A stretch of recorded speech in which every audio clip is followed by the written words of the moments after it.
Hey guys, कैसे हो आप लोग? आई होप आप सब ठीक होंगे। एंड बाहर का मौसम देखो, बहुत धूप है। एंड हाय आते, एंड ये है मेरी नेबर आते से हाय। तो इन ये है मेरी नेबर आते।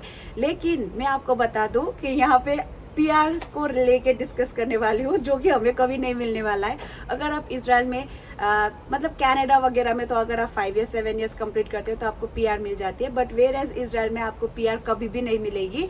वो मैंने पहले भी बताया था एंड फिर भी बता रही हूँ, क्योंकि मुझे बहुत सारे क्वेरीज आते हैं कि पीआर के बारे में, रेसिडेंटशिप के बारे में। वो हमें रेसिडेंस यहाँ पे कभी भी नहीं मिलने वाले, आप जितने भी ईयर्स काम करो।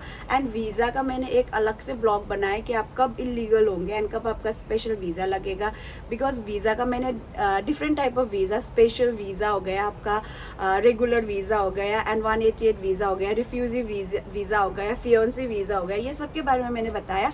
हाँ, फियोन्सी वीज़ा अगर आप लेते हो तो आप रेसिडेंट बन सकते हो, लेकिन फियोन्सी वीज़ा का मतलब पीआर नहीं होता है। फियोन्सी वीज़ा का मतलब होता है कि आप यहाँ पे किसी से शादी करके फिर आपका आपको रेसिडेंसीशिप मिला है। लेकिन वो भी इस मतलब वहाँ पे भी बहुत सारे सर्कमस्टांसेस आएंगे, आपको बहुत सारे वहाँ पे भी रूल्स एंड रेगुलेशंस है, क्योंकि इजराइल में आपको कभी भी आपको पीआर नहीं मिल सकती है, आप जितने भी साल काम करो।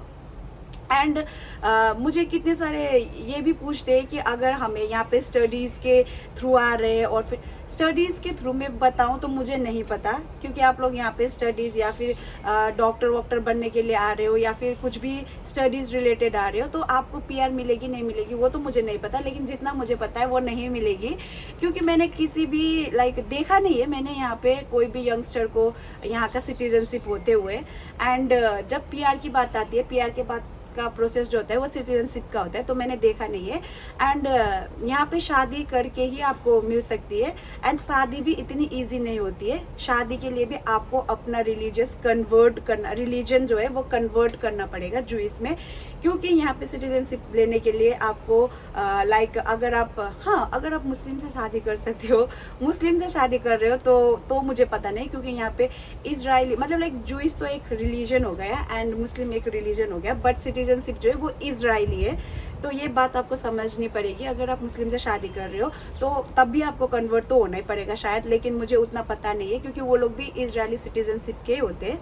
जो अरबी लोग होते हैं वो लोग इजरायली सिटीजनशिप के होते हैं। अगर आप उससे शादी करते हो एंड उसके पास इजरायली सिटीजनशिप है तो आपको मिल सकती है, वो अलग बात है। लेकिन जूइस से शादी करके आपको जूइस में कन्वर्ट होना पड़ेगा, बहुत सारी पढ़ाई करनी पड़ेगी, ये सारी चीज़ें आपको करने के बाद ही आपको सिटीजनशिप मिलेगी। वो भी मुझे नहीं पता क्या प्रोसेस है उसका। लेकिन केयर गिवर, एग्रीकल्चर, कंस्ट्रक्शन और एडुकेशन रिलेटेड आओगे तो पीआर नहीं मिलेगी। एंड पीआर का कुछ ऐसा है कि हाँ, हम लोगों का खुद ही वीज़ा का वो नहीं है। मैंने बताया 5 ईयर्स तक तो आप लीगल, 5 ईयर्स 3 मंथ तो आप लीगल हो। उसके बाद भी अगर आपका स्पेशल वीज़ा लगता है तो अब भी आप लीगल हो। लेकिन 5 ईयर्स के बाद जो है वो रूल्स यहाँ पे कुछ चेंज होते रहते हैं। अभी जैसे वार की वजह से चेंज हो गए कि आप कहीं भी कुछ भी एरिया पे एरिया वाइज डिवाइडेड होता है जॉब, लेकिन आप कहीं पे भी जाके कर सकते हो। एंड रिलीवर का तो वो तो पहले से ही रूल था कि अगर आप नंबर 1 में हो, लेकिन आप 2, 3, 4 कहीं पे भी, 4 तो नहीं है, 1, 2, 3 में कहीं पे भी कर सकते हो। लेकिन अगर आपका जॉब एरिया 3 में है तो आप रिलीवर एरिया 1 में भी कर सकते हो। तो वैसा है रिलीवर का, लेकिन वो मैं बाद में आपको डिस्कस करूंगी एक अलग सा टॉपिक में। लेकिन अभी सिटीजनशिप का बात हो रहा है तो वो मैं बता दूं कि वो नहीं मिलेगी, क्योंकि यहाँ पे बहुत सारे हैं जो 20 ईयर्स 15 ईयर्स, लेकिन सारे रिफ्यूजी वीज़ा में है। किसी को भी परमानेंट सिटीजनशिप नहीं मिली है। लेकिन अगर आप फियोन्सी किसी को अगर आप इंगेजमेंट करते हो किसी के साथ एंड अगर वो आपका फियोन्सी है, शादी नहीं हुई, तो आपका फियोन्सी वीज़ा लग सकता है। फियोन्सी वीज़ा के लिए क्या करना पड़ेगा वो तो पूछना पड़ेगा, लेकिन जिसको मिला है वो डिस्क्लोज करना नहीं चाहते, तो इसीलिए मैं भी नहीं बता सकती हूँ। लेकिन हाँ, मिला है किसी को।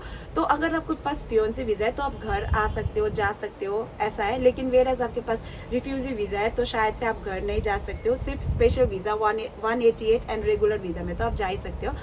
तो यही था सारा बात की सिटीजनशिप, पीआर, ये सब चीज़ें नहीं होती है इजराइल में। जो भी होता है काम करो लिमिटेड पीरियड तक। अगर आप लीगली जाना चाहते हो तो लिमिटेड पीरियड तक काम करो और जाओ, क्योंकि एयरपोर्ट में भी पैसे जो है वो आपके डिपॉजिट होते हैं।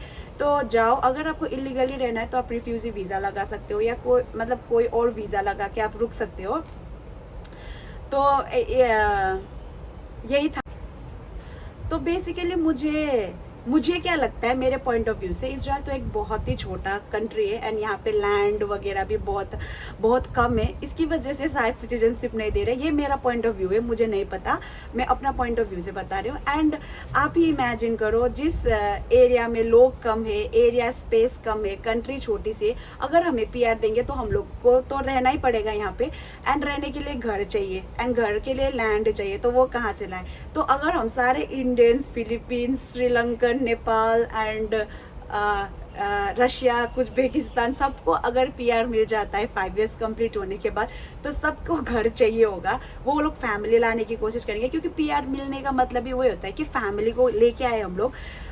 वाइफ हो गया या फिर हस्बैंड हो गया या फिर पेरेंट्स हो गए, उन सबको लेके आना ही एक मोटिव होता है कि अगर आपको सिटीजनशिप किसी भी कंट्री की मिलती है तो सबसे पहले आप लेके आओगे अपने पार्टनर को, फिर आप अपने फैमिली को, है ना, फिर पेरेंट्स, फिर सबको लेके आओगे। तो इसके लिए ये सिटीजनशिप बहुत इंपॉर्टेंट है, जो कि आप इजराइल में नहीं ला सकते हो। एंड डिपेंडेंट वीज़ा, कितने लोग ने पूछा कि डिपेंडेंट वीज़ा में आ सकते हो या नहीं आ सकते हो। डिपेंडेंट वीज़ा में, डिपेंडेंट वीज़ा में आने के लिए आपके पास पीआर होना चाहिए, सिटीजनशिप होना चाहिए, तभी आप डिपेंडेंट वीज़ा में आ सकते हो। लेकिन हम लोगों के खुद के पास कुछ भी नहीं है, तो आपको कैसे डिपेंडेंट में लेके आ जाए?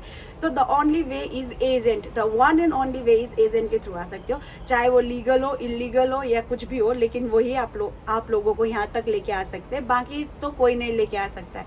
क्योंकि अगर आपका हस्बैंड वाइफ जो भी यहाँ पे, वो खुद ही केयर गिवर वीज़ा में रहता है या फिर कंस्ट्रक्शन वीज़ा में रहता है या फिर एग्रीकल्चर वीज़ा में रहता है, लेकिन वो लोग कैसे लेके आएंगे डिपेंडेंट वीज़ा में? उनका खुद का कुछ नहीं होता है, हम लोगों का खुद का कुछ भी नहीं है, बस एक पासपोर्ट रहता है, वही जहाँ पे भी हमको चाहिए होगा आइडेंटिफिकेशन के लिए, या फिर हमें कुछ भी आइडेंटिफाई, मतलब लाइक हमें देना पड़े कुछ भी प्रूफ, तो बस पासपोर्ट ही रहता है। तो कैसे हम लोग किसी को इंडिपेंडेंट वीज़ा में लेके आए हैं ना? तो इंडिपेंडेंट वीज़ा भी नहीं होता है, सिटीजनशिप नहीं मिलती है, पीआर नहीं मिलता है इजराइल में। तो बस यही था। एंड मैं हंस के बोल रही हूँ, सीरियस नहीं हूँ, ये मत बोलना, बट मतलब लाइक हंसे आ जाते हैं कि हम लोग इतने साल यहाँ पे रहने के बाद भी हमें कुछ पीआर वीआर नहीं मिलता है।